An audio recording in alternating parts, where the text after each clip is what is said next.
Acteur et partenaire de l'économie régionale, la Caisse d'épargne Rhône-Alpes vous présente Classe Affaires. Nord-Isère Économie et Présence, partenaire des entreprises de votre territoire.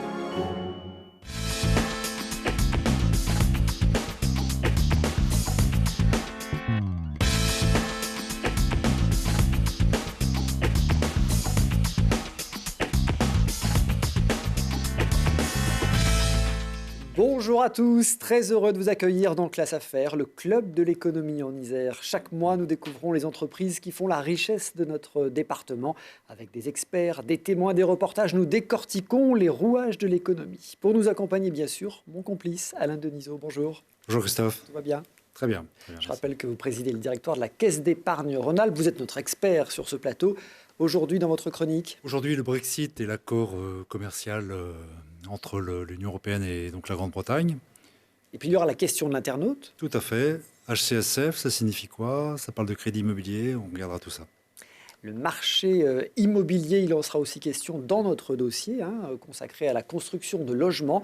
Les promoteurs immobiliers font le bilan d'une année 2020 évidemment très particulière, mais Grenoble et la métropole ont plutôt bien résisté à la crise. 2021 sera en revanche plus incertaine. Et puis focus sur un traiteur qui a fait le choix de se spécialiser sur le marché des entreprises en leur proposant de la gastronomie abordable. Pivano est né en 2004, convaincu que la restauration rapide peut être de qualité. Un pari qui nécessite de se remettre en question chaque saison, chaque jour, pour créer des formules fraîches et naturelles. Voilà pour le menu. C'est parti, installez-vous confortablement pour un nouveau voyage en Classe Affaires dans le club de l'économie en Isère.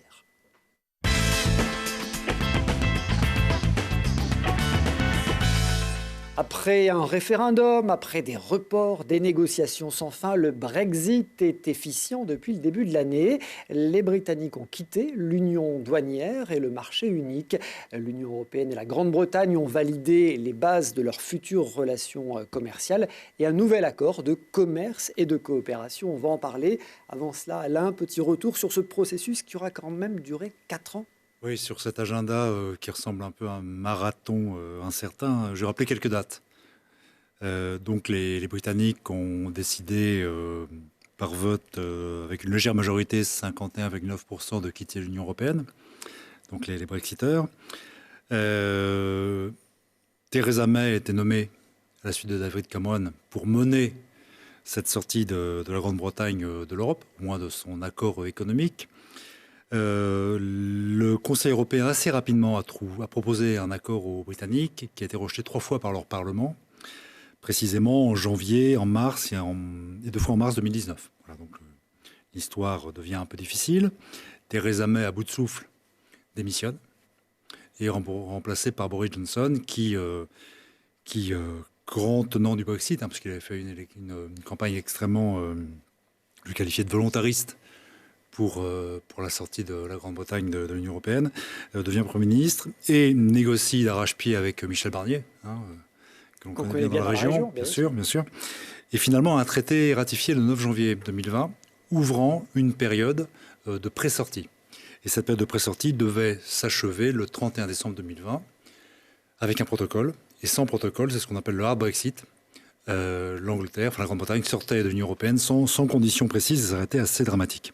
Finalement, le 24 décembre 2020, la veille de Noël, in extremis, pour une signature le 30 décembre, un protocole est trouvé et finalement, les choses se feront de façon relativement ordonnée. Oui, les négociations ont quand même été difficiles. Le suspense, on a craint un no deal, comme on a dit à l'époque. L'aboutissement semble aujourd'hui équilibré, avec quand même des vrais changements pour les citoyens et pour les entreprises. Et on va aborder ensemble ce fameux ACC, cet accord commercial, qui aura des impacts jusqu'à la coopération policière ou judiciaire, par exemple. Oui, alors c'est un accord qui est très large. Alors déjà, ça démontre la difficulté à sortir de l'Union européenne, même si la Grande-Bretagne n'était pas un adhérent à part entière. Donc l'accord ACC parle de libre-échange, de commerce, mais a 2 autres piliers assez fondamentaux. Un accord socle qui prévoit en fait toute la mise en place du dispositif et puis tout le règlement des différends. Et de quelle façon, dans le temps, les accords, les centaines d'accords qu'il va falloir négocier vont pouvoir se mettre en place, être contrôlés, surveillés par les autorités britanniques et européennes. Donc ça, on va dire, c'est le socle, c'est la règle de la loi. Ensuite, dans le contexte actuel que l'on connaît, de terrorisme, de délinquance financière et autres, il y a un accord sur la protection des biens et des personnes qui vise à privilégier la coopération transfrontalière, avec notamment des échanges de données sur les empreintes, sur les fichiers des passagers des vols civils, le tout sous l'égide d'Europol. Europol, c'est ex-Interpol, bien sûr.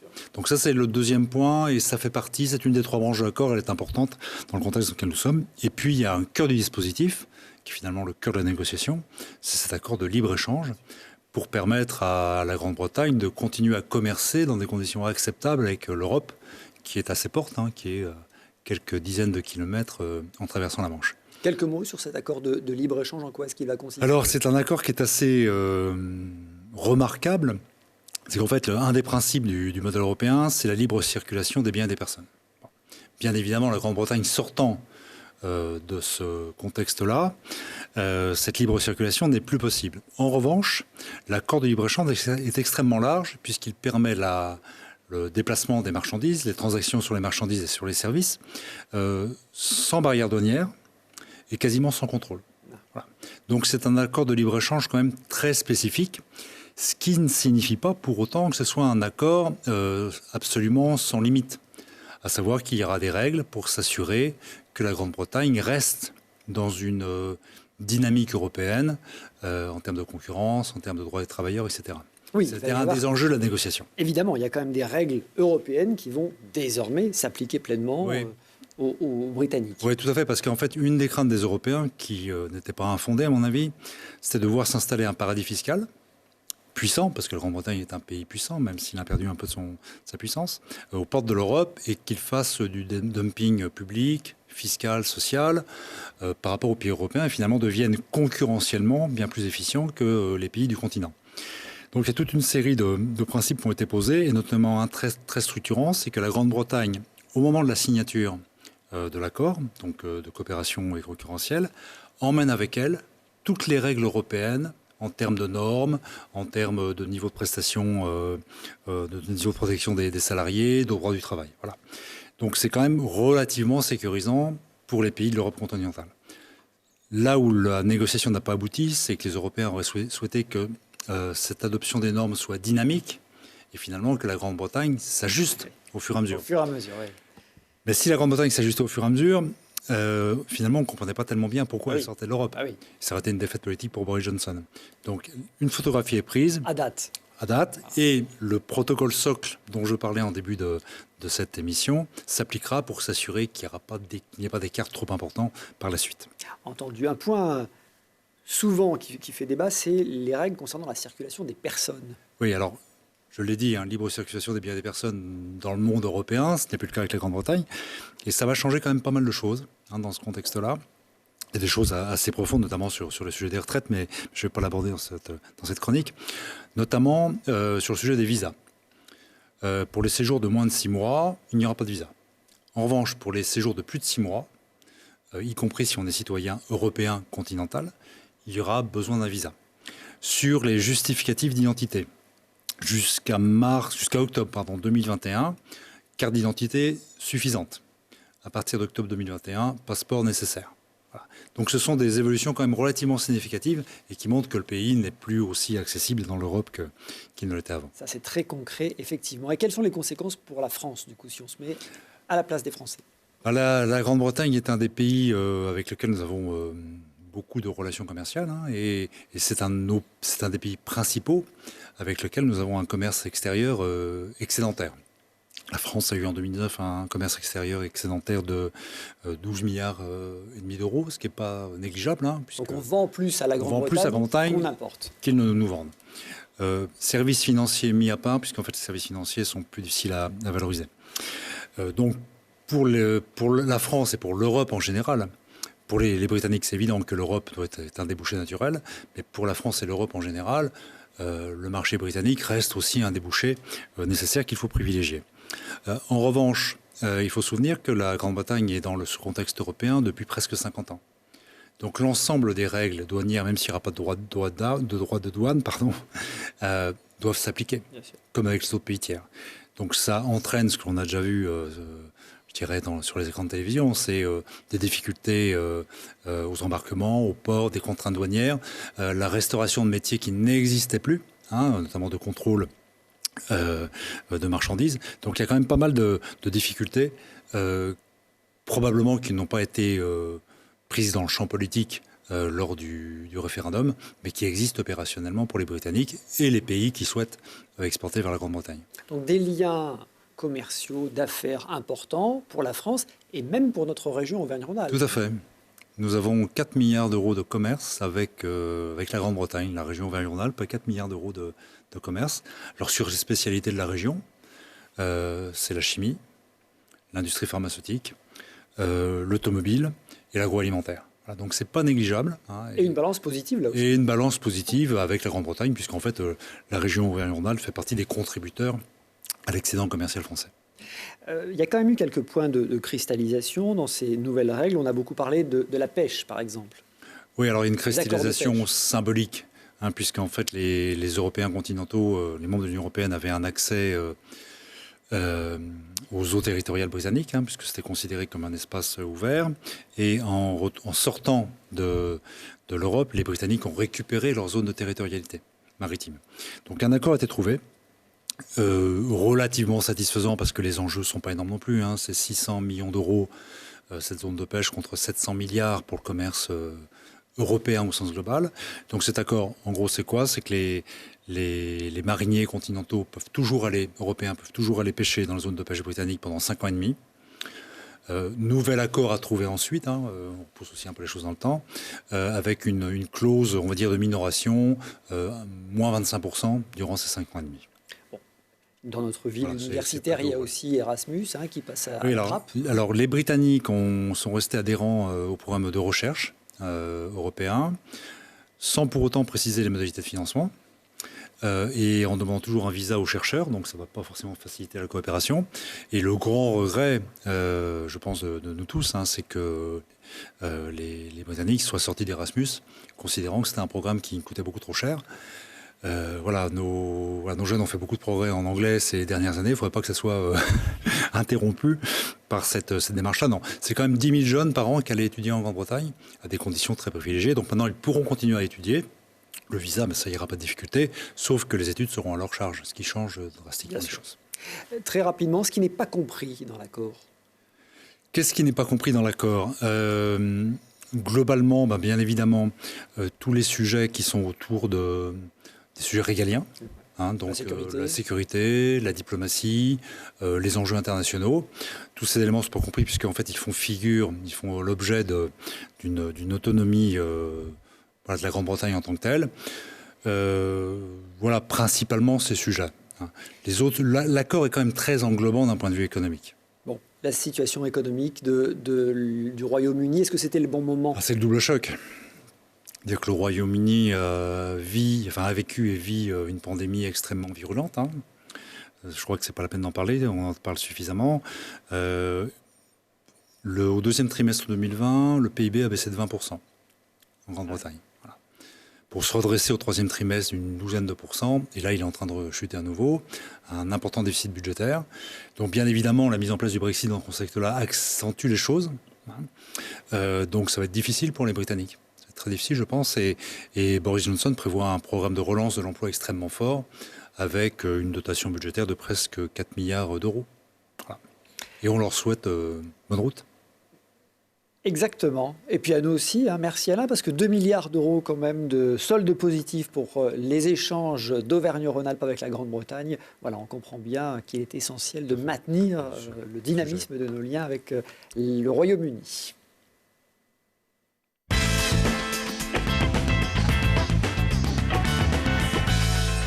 L'énergie, un énorme enjeu pour l'économie de demain. À Grenoble, BFC met au point une pile nouvelle génération à base de papier et d'enzymes. On en a déjà parlé ici, on prend des nouvelles de cette start-up.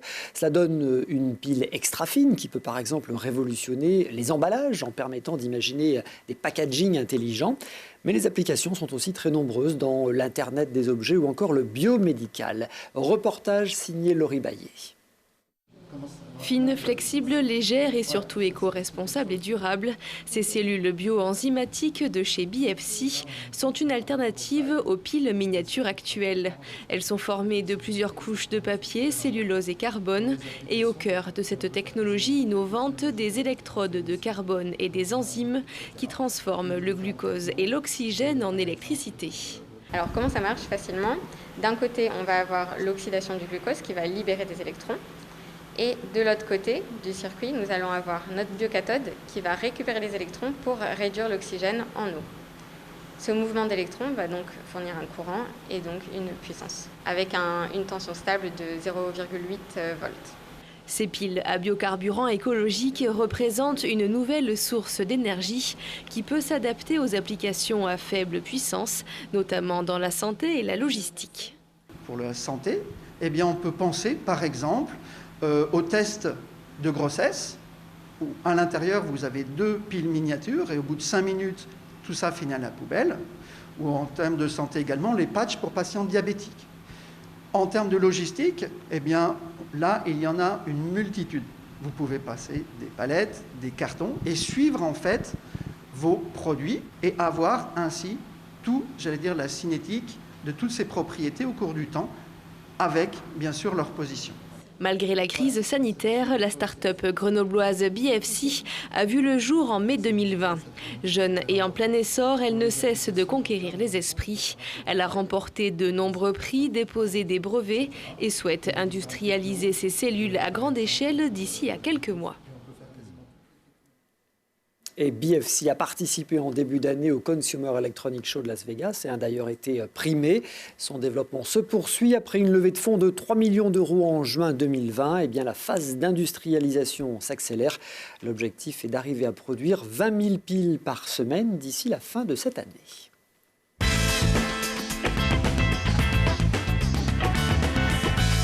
Le marché de la promotion immobilière privée représente plus de 43 milliards d'euros de chiffre d'affaires par an en France et l'activité emploie plus de 32 000 personnes. Le secteur est évidemment aussi stratégique en matière de production de logements. Il n'en reste pas moins très lié à la conjoncture économique et politique. Et en ce début d'année, eh bien, on fait le point sur cette filière dans les Alpes et dans notre métropole avec Olivier Gallet. Bonjour. Bonjour Christophe. Vous êtes le président de la FPI, la Fédération des promoteurs immobiliers de l'Isère. Quelques mots d'abord sur cette fédération, 640 entreprises adhérentes au niveau national. C'est ça, réparties en 18 chambres. Donc alors, au niveau local, nous sommes la FPI Alpes. Les Alpes, c'est 5 départements, la Drôme, l'Isère, la Savoie, la Haute-Savoie et les Hautes-Alpes. Voilà, c'est une cinquantaine d'adhérents. C'est 44 promoteurs adhérents et sur l'ensemble de l'Isère, on représente à peu près 1900 logements vendus en 2020 pour l'ensemble du secteur qui fédère un chiffre d'affaires de 450 millions d'euros à peu près. Et ça représente 3500 emplois puisque habituellement, on considère que la construction d'un logement génère ou permet de conserver 1,8 emplois. Car vous le savez, pour construire un immeuble, eh bien, il faut beaucoup de main-d'œuvre, des architectes, des géomètres, tout un tas de spécialités, de corps de métier qui sont bien évidemment locaux. Alors ces promoteurs immobiliers, on les connaît sans vraiment les connaître. Comment est-ce que vous définissez votre métier, un métier qui est parfois mal connu, mal considéré, si je peux me permettre? Oui, alors un métier qui n'est pas toujours bonne presse, certainement le résultat également de ce qui s'est passé dans les années 60 et 70, où il y avait beaucoup moins de règles et où notre profession était moins encadrée. Aujourd'hui, le promoteur immobilier, c'est une société responsable qui construit essentiellement des immeubles, à la différence des constructeurs de maisons qui, eux, sont regroupés dans d'autres fédérations et qui, eux, construisent des maisons. Nous faisons essentiellement des immeubles. Ça peut être des immeubles de bureaux, des immeubles de logement ou ça peut être des bâtiments logistiques que vous voyez de temps en temps au bord des autoroutes. Donc on est actif sur l'ensemble de ces segments. Et quand il s'agit d'immeubles de logement, ça va des résidences seniors aux résidences étudiantes, en passant par des bâtiments de logements sociaux également, parce qu'on en parlera peut-être tout à l'heure. Nous sommes quasiment le premier producteurs de logements sociaux, et sans la production des promoteurs, eh bien, on ne pourrait pas atteindre en France les objectifs de logements sociaux. Oui, vous ne créez pas uniquement des appartements en accession à la propriété. Hein. Je crois que vous produisez 2 logements sur 5 sociaux sont produits par des promoteurs privés. Hein. C'est ça. Depuis la loi SRU de 2000, donc ça fait maintenant 20 ans, on a l'obligation de faire 20% dans quasiment la totalité de nos projets de logements sociaux. Et parfois, en fonction de la situation de la commune, eh bien, vous avez une instance qui est le CRHH, qui est une instance régionale, qui observe les pourcentages des différentes communes. Car vous le savez, il y a un objectif qui est tracé sur l'ensemble du territoire français qui impose un ratio de 25% de logements sociaux pour 2025. Alors, certaines communes doivent fabriquer plus que 25% pour y arriver. Pour rattraper leur retard plus vite que prévu. Alors, vous parlez d'observer, ça tombe bien, puisque votre fédération anime un observatoire de l'immobilier. Et c'est pour ça que vous êtes là, hein, un observatoire très intéressant. Vous venez de présenter le bilan 2020. Donc, on parle bien de logements collectifs neufs. Un marché qui, finalement, ne s'en sort pas trop mal après une année de crise. Tout à fait. Juste pour situer les choses, au niveau national, au niveau français, les chiffres sont tombés la semaine dernière et donc on est à moins 33% de réservation versus 2019. Sur Rhône-Alpes-Auvergne, la chute est un petit peu moins forte, on est à moins 23%. Voilà. Sur la métropole grenobloise, nous sommes à moins 14%. Avec 863 logements réservés. Alors ceci dit, c'est quand même, j'ai regardé, la moins bonne année dans ces 10 dernières années, on n'était jamais descendu en dessous de 1000 logements. Voilà, donc la chute a été moins sévère qu'ailleurs. À titre d'exemple, sur le marché d'Aix-les-Bains, on est à moins 40%. Ouais. Voilà. Sur le marché d'Annecy, on est à moins 25%. Donc la chute est moins brutale, mais il y a quand même une chute. Alors en revanche, on peut se féliciter d'une certaine stabilité des loyers, j'imagine, stabilité des prix de vente également dans le neuf. Alors on fait aussi partie, nous, la FPI, on est dans pas mal d'instances parce qu'on s'intéresse énormément à tout ce qui touche au logement. Et justement, on fait partie de l'Observatoire des loyers grenoblois qui a été mis en place il y a maintenant à peu près 5 ans, qui est... d'ailleurs construit et géré par l'agence d'urbanisme de Grenoble, remarquable observatoire qui nous montre que dans les 3 dernières années, les loyers sont parfaitement stables à Grenoble et ne bougent pas à 10,8 € par mètre carré. Donc il n'y a aucune inflation sur les loyers et pratiquement pas d'inflation sur les prix du logement neuf non plus. On est à quoi, 3 600 € le mètre carré, c'est ça en moyenne, hein, Exactement, Christophe, on est à 3 600 €. J'ai regardé en moyenne sur 10 ans, c'est toujours intéressant parce que l'immobilier, c'est quand même des cycles assez longs. Hein, on met 4 ans pour construire un immeuble.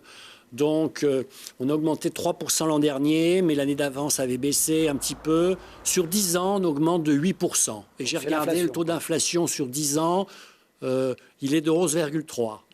Donc, on a vraiment des prix qui sont tout à fait raisonnables sur la métropole grenobloise. Donc, des réservations en légère baisse, on va dire. C'est dû à quoi? Alors, il y a la crise, bien sûr. Il y a eu aussi l'année électorale. On a l'habitude de dire que les promoteurs immobiliers n'aiment pas trop les années électorales.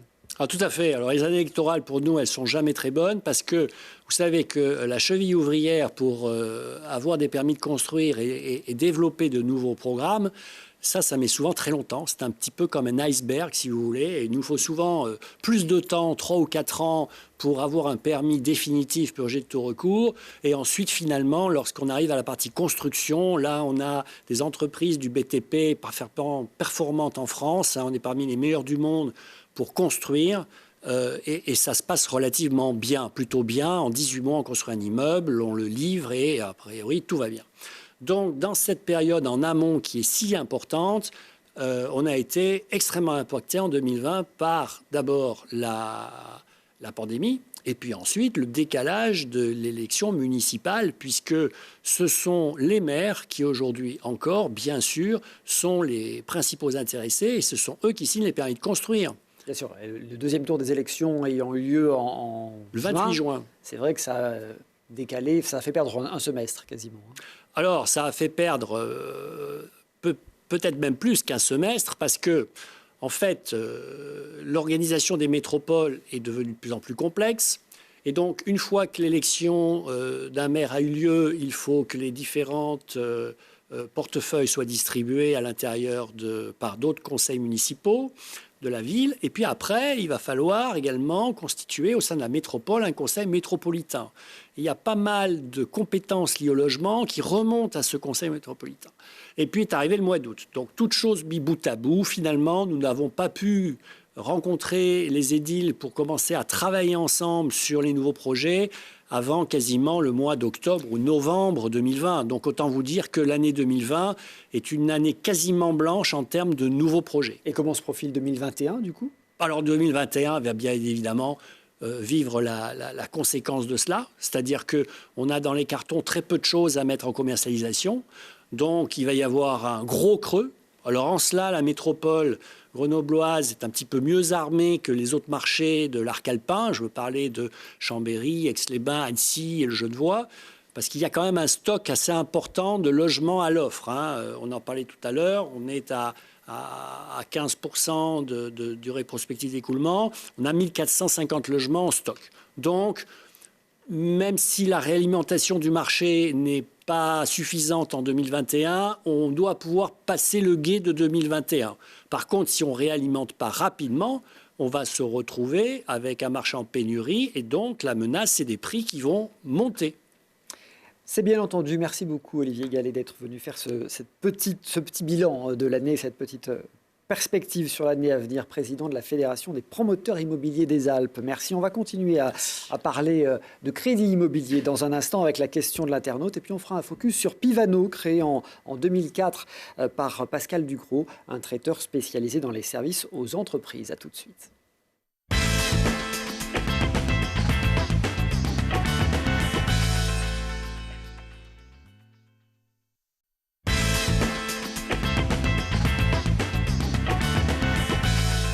Classe Affaires, le club de l'économie en Isère, retour sur le plateau de Télé Grenoble avec Alain Denisot, notre consultant. Dans un instant, Pivano et ses frigos connectés.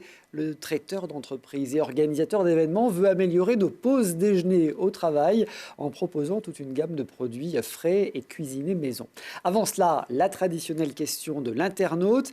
Dans Classe Affaires, vous pouvez envoyer vos questions à Alain Denisot qui y répond. Cette semaine, eh bien, ça fait écho à notre dossier précédent. Mehdi veut savoir ce qu'est le Haut Conseil de stabilité financière et quel est son rôle. Et quel est son rôle et surtout quelle est sa recommandation la plus récente qui impacte le marché du crédit immobilier. Donc le Haut Conseil de stabilité financière, c'est un organisme qui rassemble, on va dire, les grands décideurs de l'État en termes de financement de l'économie, le ministre de l'économie, le gouverneur de la Banque de France, le président de la CPR qui régule les banques, le président de l'autorité des marchés financiers. Et donc ça vise finalement à deux objectifs: la stabilité des enjeux des marchés financiers et globalement la protection des consommateurs. Le HCF a émis une recommandation en 1999 qui a un peu évolué, je vais tout de suite aller sur l'évolution, qui vise finalement à ce qu'il n'y ait pas trop de bulles immobilières en termes de marché immobilier particulier et que les clients ne soient pas mis en difficulté.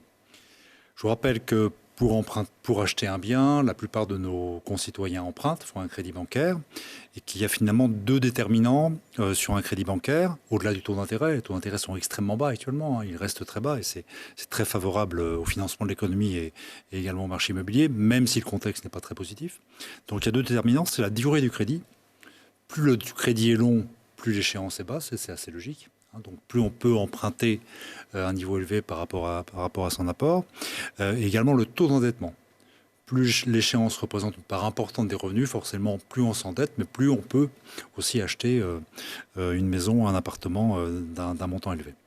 Et donc le Haut Conseil de la stabilité financière a fixé deux règles que les banques doivent respecter de façon impérative d'ici à juin 2020. Donc ce sont des recommandations qui deviendront normatives en juin 2021.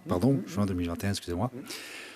Première recommandation, c'est que le taux d'endettement ne devra pas dépasser 35% des revenus des emprunteurs, de l'emprunteur s'il emprunte seul, des emprunteurs s'ils empruntent à plusieurs, un couple par exemple.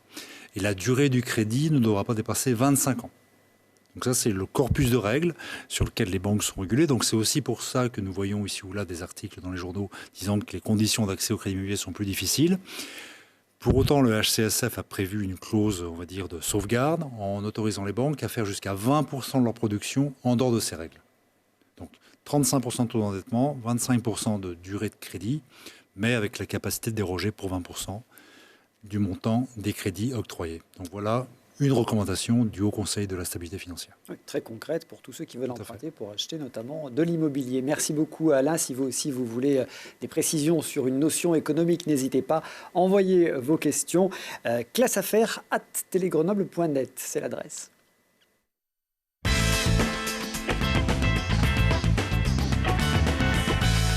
Le snack saveur ou la gastronomie à portée de fourchette, c'est l'idée fixe de Pascal Ducrot qui a créé Pivano en 2004 dans l'agglomération grenobloise.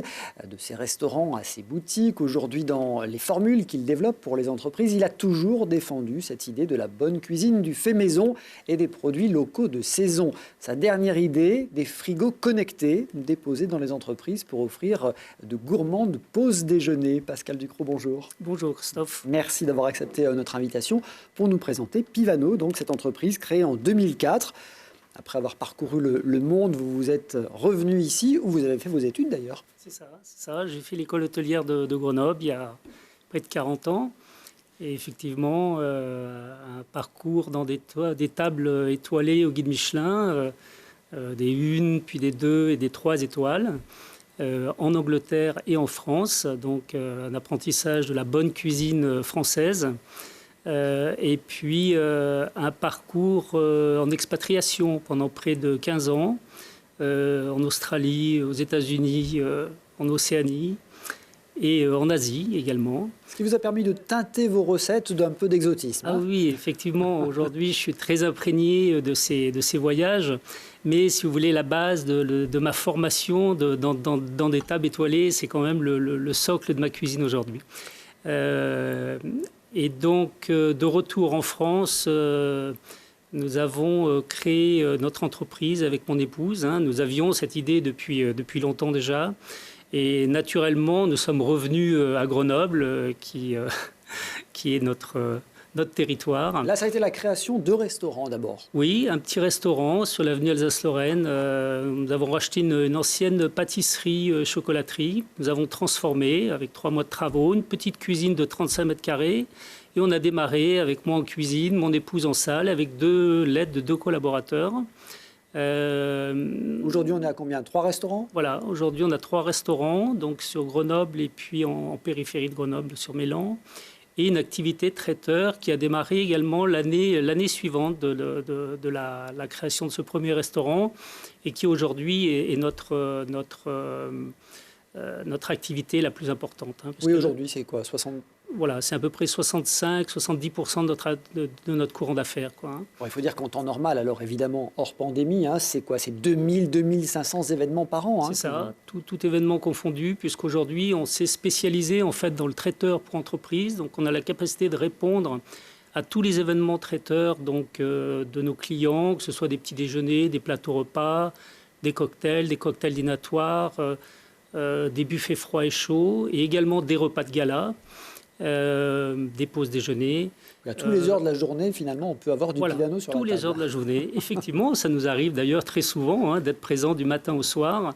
Et ça, de 10 à 1800 personnes. Alors aujourd'hui, votre laboratoire est flambant neuf, tout près de Grenoble, à Fontaine, un laboratoire qui peut produire jusqu'à 8000 pièces de cocktails par jour. On va un peu mieux découvrir Pivano. On va saliver un petit peu avec ce reportage de Lina Badreddine. Des couleurs, des saveurs, des odeurs. Dans les cuisines de Pivano, le geste est précis, les produits sont frais et français. À la carte, on a par exemple le plateau ciboulette avec un tartare de saumon, du saumon, un mélange de saumon frais et de saumon fumé. On a le plateau Annette, on travaille des légumes de saison. Donc en ce moment, c'est les endives, par exemple, la patate douce.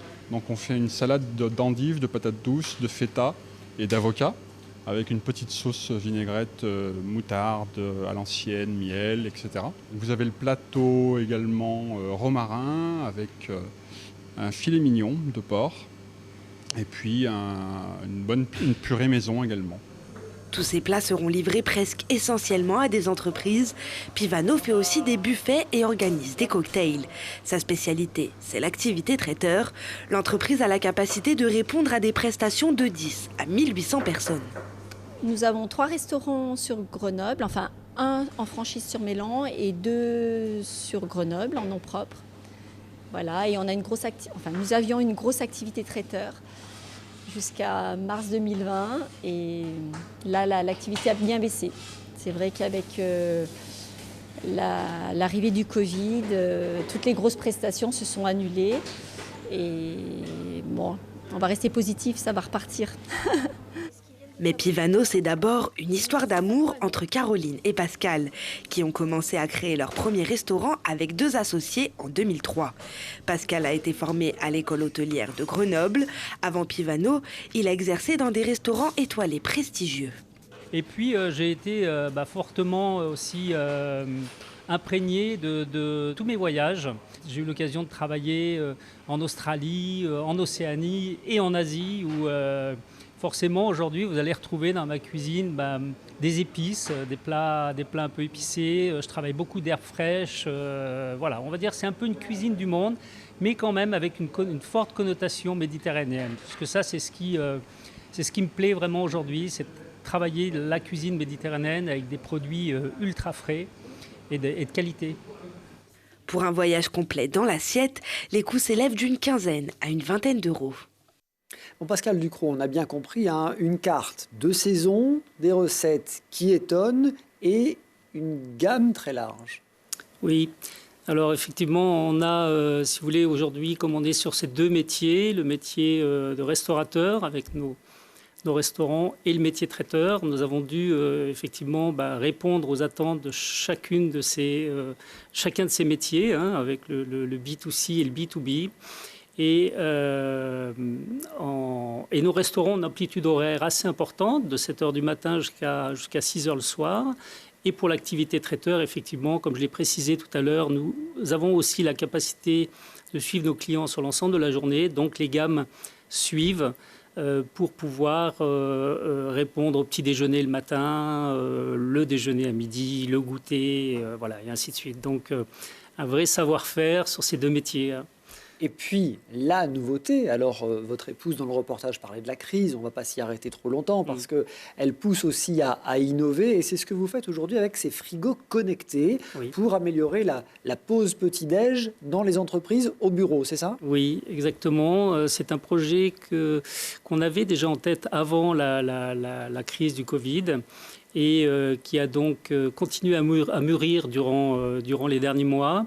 Nous sommes maintenant prêts à le commercialiser et l'idée est donc effectivement de proposer une restauration en entreprise qui sera disponible donc 24 heures sur 24 et 7 jours sur 7 grâce à ces meubles de frigo connectés. Alors on l'appelle frigo, mais typiquement c'est un joli meuble avec une vitre transparente, voilà, avec toute une technologie embarquée à l'intérieur qui nous permettent de le piloter à distance. Et nous mettons également en place une application pour les entreprises, donc pour pouvoir gérer leurs commandes, visualiser leurs comptes en ligne. Donc c'est des frigos, alors des belles armoires, effectivement, dans lesquelles donc, vous mettez en place les produits frais, vous les réapprovisionnez tous les jours et les salariés de l'entreprise peuvent aller avec leur ticket resto ou leur carte bancaire prendre un repas. Exactement. On leur met à disposition un badge qu'ils peuvent créditer également en ligne. Et c'est exactement ça. Donc ils peuvent aller chercher leurs plats directement dans le frigo, consommer leurs produits à la carte ou au menu, Et tout ça dans le respect des gestes barrières, puisque finalement l'idée c'est de pouvoir créer des mini-cantines digitales dans l'entreprise. C'est quand même beaucoup moins cher qu'une cantine traditionnelle telle qu'on connaît. Et on n'a pas la contrainte finalement de se suivre avec nos plateaux au self tel qu'on peut le faire aujourd'hui. Oui, on va chercher son plat qui est operculé. Totale liberté, effectivement, de plats operculés, frais, conditionnés. Et qu'est-ce qu'on peut manger alors du coup Ou alors beaucoup de produits. Alors on a bien entendu des plats du jour, cuisinés avec des produits frais et de saison. On a toute une gamme de pâtes, de nouilles, alors forcément avec une petite connotation asiatique, puisque j'ai ramené des bonnes recettes de là-bas. Mais également des quiches maison, des petites parts de pizza, des pieds saladières, des salades, des soupes en saison, toute une gamme de pâtisseries, de desserts frais. Alors, il y a les boissons aussi, les repas sont équilibrés, évidemment. Oui. C'est une évidence. Produits frais et toute une carte qui, effectivement, change tous les 3 mois, suivant la saison, et tous les mois, on vient rajouter de nouvelles recettes également. Évidemment, en période de crise sanitaire, ça permet de manger au boulot sans aller au self, ce qui est plutôt pas mal. J'ai lu que les recettes étaient généreuses, ça veut dire quoi ? Écoutez, on a typiquement, par exemple, on a un plat du jour qui fait aujourd'hui à peu près 450 grammes. Donc voilà, c'est une belle portion. C'est dans une barquette, mais une barquette qui est déjà biodégradable. C'est important de le dire parce que c'est assez rare de les trouver. On travaille avec un fournisseur suédois sur ce produit-là. Et donc, on vient retrouver dedans un féculent, une base protéique, viande ou poisson fraîche, toute une série de légumes, une poêlée de légumes. On aime bien travailler 4-5 légumes de saison, une sauce, des herbes fraîches. Voilà. À quel prix ? Alors, ce plat est vendu à 9,80 €. Oui, donc c'est tout à fait abordable.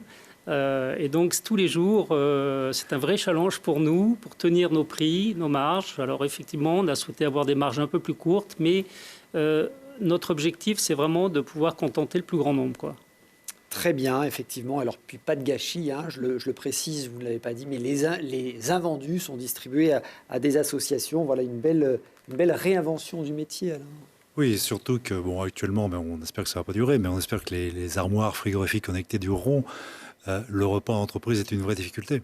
Oui. Puisqu'en fait, souvent les restaurants sont fermés, les interentreprises sont fermées aussi, le sandwich, ça n'a qu'un temps. Donc, c'est une très belle initiative et qui, en plus, je pense, correspond bien à l'attente de flexibilité qu'ont les salariés de pouvoir déjeuner à 11h30 dans une salle ou sur un bureau et puis ensuite aller faire une course dans un temps plus normal, on va dire ça comme ça. Donc, c'est une très belle initiative, bravo. Et une logistique très simple, 1 mètre carré, une prise, une liaison Internet et c'est vite fait. Exactement. Voilà, une installation en moins de 1-2 heures maximum. Une petite formation quand même pour les collaborateurs de l'entreprise. Mais un concept très simple. C'est pas de travaux. C'est nous qui gérons le quotidien, le réapprovisionnement, le nettoyage de la machine. Voilà. Frigo connecté de Pivano. Merci beaucoup Pascal Ducrot d'être venu nous expliquer cette nouvelle formule. Merci Alain Denisot. Merci à vous. Merci à tous de votre fidélité. Classe Affaires à voir et à revoir sur télégrenoble.net. On se retrouve bien sûr très vite pour un nouveau voyage en Classe Affaires.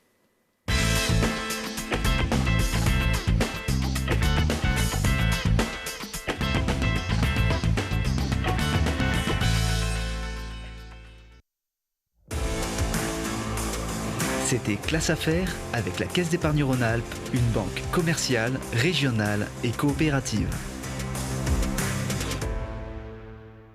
Nord-Isère Économie et Présence, partenaires des entreprises de votre territoire.